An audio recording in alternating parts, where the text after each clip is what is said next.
قربان جائیں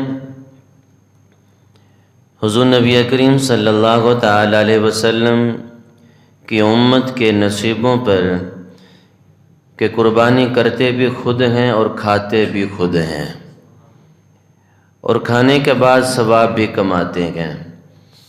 لیکن اگر ہم پہلی امتوں کی قربانی کی قبولیت کا اندازہ لگائیں تو وہ قربانی کرتے ضرور تھے لیکن کھاتے نہیں تھے۔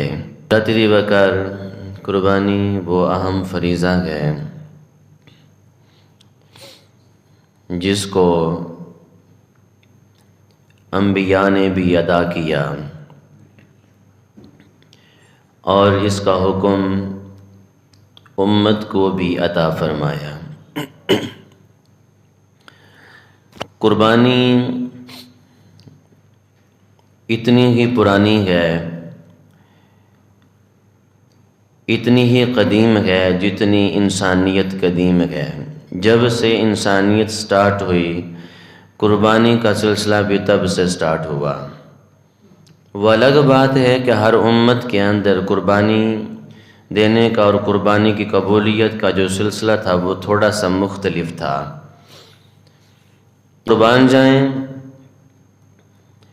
حضور نبی کریم صلی اللہ تعالی علیہ وسلم کی امت کے نصیبوں پر کہ قربانی کرتے بھی خود ہیں اور کھاتے بھی خود ہیں، اور کھانے کے بعد ثواب بھی کماتے ہیں۔ لیکن اگر ہم پہلی امتوں کی قربانی کی قبولیت کا اندازہ لگائیں تو وہ قربانی کرتے ضرور تھے لیکن کھاتے نہیں تھے۔ ان کی قربانی کی قبولیت کی نشانی یہ ہوتی کہ وہ جانور کو ذبح کرتے اور پہاڑ کی چوٹی پر رکھ دیتے، آسمان سے آگ آتی کھا جاتی۔ جس کی قربانی کو آسمان سے آگ کھا جاتی اس کی قربانی قبول ہو جاتی، اور جس کی قربانی کو آسمان سے آ کر آگ نہ کھاتی وہ قربانی قبول نہیں ہوتی تھی۔ اب اس کو کھاتا کون تھا؟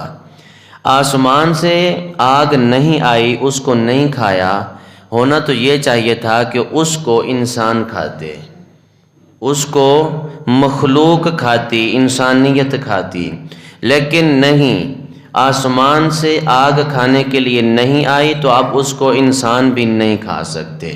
اب اس کو درندے کھائیں گے، پرندے کھائیں گے، چرندے کھائیں گے، وحشی جانور کھائیں گے، جنگلی جانور اس کو کھائیں گے، انسانوں کو کھانے کی پھر بھی اجازت نہیں ہے۔